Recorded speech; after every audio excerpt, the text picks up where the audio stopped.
తెలంగాణలో గ్రూప్ 2 పరీక్షలకు సర్వం సిద్ధమైంది. ఇవాళ రేపు రాష్ట్రంలో గ్రూప్ 2 పరీక్షలు జరగనున్నాయి.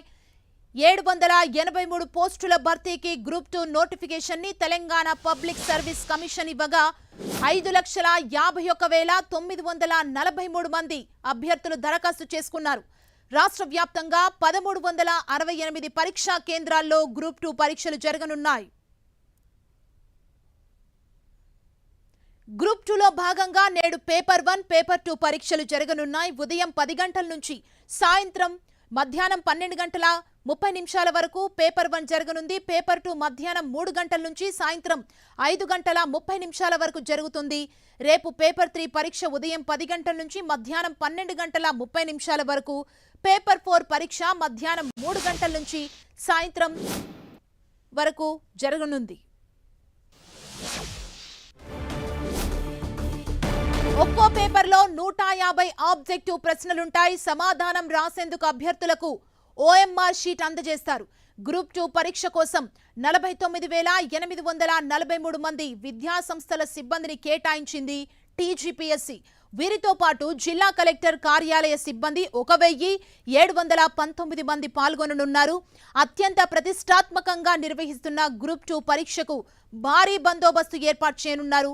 పరీక్షా కేంద్రాల వద్ద 144 సెక్షన్ అమలు చేయనున్నారు.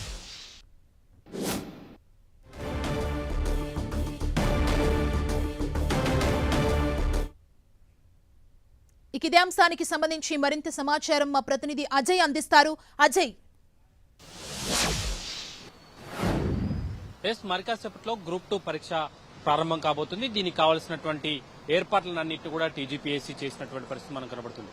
రాష్ట్ర వ్యాప్తంగా కూడా ఈ పరీక్షను నిర్వహించేందుకు కావాల్సినటువంటి ఏర్పాట్లను పగడ్బందీగా అయితే చేసినటువంటి పరిస్థితి కనబడుతుంది. 783 గ్రూప్ 2 ఉద్యోగాలకు గాను TGPSC ఈ పరీక్షలు నిర్వహిస్తుంది. దీనికోసం దాదాపు 5,57,000 పైచీలకు మంది అప్లికేషన్స్ అయితే పెట్టుకున్నారు. అయితే హాల్ టికెట్లు డౌన్లోడ్ చేసుకున్నది నిన్నటి వరకు అయితే చూసుకున్నట్లయితే 75% మంది మాత్రమే ఈ హాల్ టికెట్లు అనేది డౌన్లోడ్ చేసుకున్నటువంటి పరిస్థితి కనబడుతుంది. 33 జిల్లాల్లో 1,368 పరీక్షా కేంద్రాలను ఏర్పాటు చేయడం జరిగింది. పరీక్షా కేంద్రాల వద్ద పూర్తి స్థాయిలో కట్టుదిట్టమైనటువంటి భద్రతను ఏర్పాటు చేసినటువంటి పరిస్థితి కనబడుతుంది. మొత్తం పరీక్షా కేంద్రాలకు సంబంధించినటువంటి పరీక్షల నిర్వహణలో నేరుగా పాల్గొనే సిబ్బంది చూసుకున్నట్లయితే 49,840 మంది సిబ్బంది ఇందులో పాల్గొంటున్నటువంటి పరిస్థితి కనబడుతుంది. ఎక్కడ ఎలాంటి అపోహలు పెట్టుకోకుండా పరీక్షలు రాయాలంటూ TGPSC చైర్మన్ బూర వెంకటేశం పిలిపించినటువంటి సందర్భం అయితే కనబడుతుంది. OMR షీట్ ను అభ్యర్థులు పక్కాగా చెక్ చేసుకోవాలంటూ కూడా ఆయన చెప్పడం జరిగింది. గతంలో జనరల్ OMR షీట్ ఇచ్చేవారు. ఆ OMR షీట్ లో వాళ్ళకి సంబంధించినటువంటి హాల్ టికెట్ నెంబర్లను కానీ వాటిని కానీ వాళ్లే బబుల్ చేసే అవకాశం ఉండేది. కానీ ఇప్పుడు స్పెసిఫైడ్ గా ఏ అభ్యర్థికి సంబంధించి ఆ అభ్యర్థి OMR షీట్ అనేది పక్కాగా వస్తుంది. ఆ OMR షీట్ లోనే ఆ డీటెయిల్స్ అన్నిటి కూడా చెక్ చేసుకోవాలంటూ కూడా ఆయన చెప్పడం జరిగింది. ఎవరికి వారు సపరేట్ గా ఎవరికి సంబంధించిన OMR షీట్ వారికే ఉంటుంది. OMR షీట్ ను రీప్లేస్ చేసేందుకు కూడా అవకాశం ఉండదు. ఒక్క OMR షీట్ మాత్రమే వారి పేరు మీద ప్రింట్ అవుతుంది. ఫోటోతో పాటు అంటే OMR షీట్ మీద ఫోటోను కూడా ప్రింట్ చేస్తామంటూ TGPSC చైర్మన్ అయితే నిన్న చెప్పినటువంటి పరిస్థితి కనబడుతుంది. బయోమెట్రిక్ లేకుండా పరీక్ష రాయడానికి అవకాశం ఉండదు. బయోమెట్రిక్ లేకుండా పరీక్ష రాస్తే ఆ OMR షీట్ ను ఇన్వాలిడ్ గా పరిగణించాల్సి ఉంటుంది అంటూ కూడా ఆయన చెప్పినటువంటి పరిస్థితి కనబడుతుంది. TGPSC ని నమ్ముకోండి, మెరిట్ ని నమ్ముకోండి, ఖచ్చితంగా మీకు ఉద్యోగం వస్తుంది అంటూ ఆయన పిలుపునివ్వడం జరిగింది. ఈ మార్చి నెలాఖరులోగా కూడా రిజల్ట్స్ ఇస్తామంటూ కూడా ఆయన చెప్పినటువంటి పరిస్థితి కనబడుతుంది. రాష్ట్ర వ్యాప్తంగా మొత్తం చూసుకున్నట్లయితే 1,368 సెంటర్లను ఏర్పాటు చేసినటువంటి పరిస్థితి కనబడుతుంది. ఎక్కడికక్కడ పూర్తి స్థాయి కట్టుదిట్టమైనటువంటి భద్రతను సెంటర్ల వద్ద ఏర్పాటు చేయడం జరిగింది. 144 సెక్షన్ కూడా అమలు చేస్తున్నటువంటి పరిస్థితి కనబడుతుంది. 9:30 కట్ ఆఫ్ టైమ్ గా పెట్టుకోవడం జరిగింది. 9:30 తర్వాత ఒక్క నిమిషం లేట్ అయినా కూడా ఎవరిని లోనికి అనుమతించము అంటూ కూడా TGPSCకి సంబంధించినటువంటి అధికారులు అయితే చెబుతున్నటువంటి పరిస్థితి కనబడుతుంది. అయితే మొత్తం చూసుకున్నట్లయితే కలెక్టర్లకు సంబంధించినటువంటి అన్ని జిల్లాల్లో 33 జిల్లాల్లో 33 మంది కలెక్టర్లు ఈ ఎగ్జామ్ కు సంబంధించినటువంటి అంశాలను పరిగణలోకి పరిశీలిస్తుంటారు, అబ్జర్వ్ చేస్తుంటారు. స్వయంగా టీజీపీఎస్సీ చైర్మన్ కూడా ఈరోజు 2 సెంటర్లకు వెళ్లి అక్కడ పరీక్ష ఏ విధంగా నడుస్తుందన్నది కూడా పరిశీలించనున్నారు. అందులో ముఖ్యంగా తీసుకున్నట్లయితే బేగంపేటలో ఉన్నటువంటి ప్రభుత్వ డిగ్రీ కాలేజ్, అదేవిధంగా సికింద్రాబాద్ లో ఉన్నటువంటి పీజీ కాలేజ్ ని, ఈ 2 కాలేజీలను టీజీపీఎస్ చైర్మన్ బూర వెంకటేశం పరిశీలించి అక్కడ పరీక్ష ఏ విధంగా నడుస్తుందన్నది కూడా ఆయన పరిశీలించనున్నారు. అజయ్, అంటే అభ్యర్థుల హాల్ టికెట్ తో పాటు ప్రభుత్వం జారీ చేసిన ఒక ఫోటో గుర్తింపు కార్డును కూడా తీసుకురావాలంటూ టీజీపీఎస్సీ చెప్పినట్టుంది. అంటే అసలేంటి గుర్తింపు కార్డు, ఇంకేమేం డాక్యుమెంట్స్ అడుగుతున్నారు?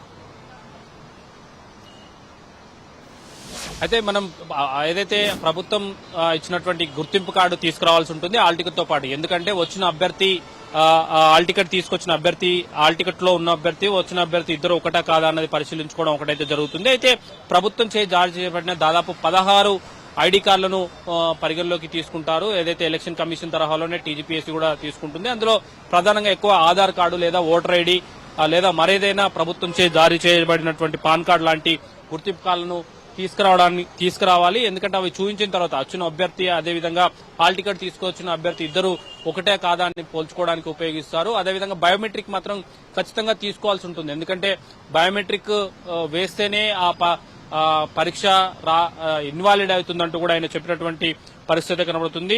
డైరెక్ట్ గా పోలీస్ ఎస్కార్ట్స్ చూసుకున్నట్లయితే 6,865 మంది పోలీస్ సిబ్బంది ఈ పరీక్షలకు పూర్తి స్థాయిలో భద్రతను కల్పిస్తున్నటువంటి పరిస్థితి మనం చూడొచ్చు. అందులో హైదరాబాద్ లో ఎస్కార్ట్స్ కు సంబంధించినటువంటి 232 మంది, అదేవిధంగా సెంటర్స్ దగ్గర భద్రతను పరిశీలిస్తున్న వారు చూసుకున్నట్లయితే 5,472 మంది ఇందులో పాల్గొంటున్నారు. స్ట్రాంగ్ రూమ్స్ దగ్గర, అంటే ఏదైతే పేపర్స్ ను కలెక్ట్ చేసుకున్న తర్వాత బాండింగ్, సీలింగ్, వాటిని తీసుకెళ్లడం ఇవన్నీ కూడా దగ్గరుండి పోలీసులు కట్టుదిట్టమైనటువంటి భద్రత మధ్యనే ఉంచుతారని కూడా చెప్తున్నటువంటి పరిస్థితి మనం చూడొచ్చు. ఓఎంఆర్ బబ్లింగ్, అంటే మనం బబ్లింగ్ చేసేటప్పుడు కూడా జాగ్రత్తగా బబ్లింగ్ చేయాల్సిన అవసరం ఉంటుంది. ఎందుకంటే ఒక ఆన్సర్ కు మరొక ఆన్సర్ బబ్లింగ్ చేసినా కూడా మళ్లీ ఇబ్బంది పడే అవకాశం ఉంటుంది. కాబట్టి ముందు జాగ్రత్తగా చూసుకుని జాగ్రత్తగా కూడా బబ్లింగ్ చేయాలంటూ కూడా చెప్పినటువంటి పరిస్థితి కనబడుతుంది.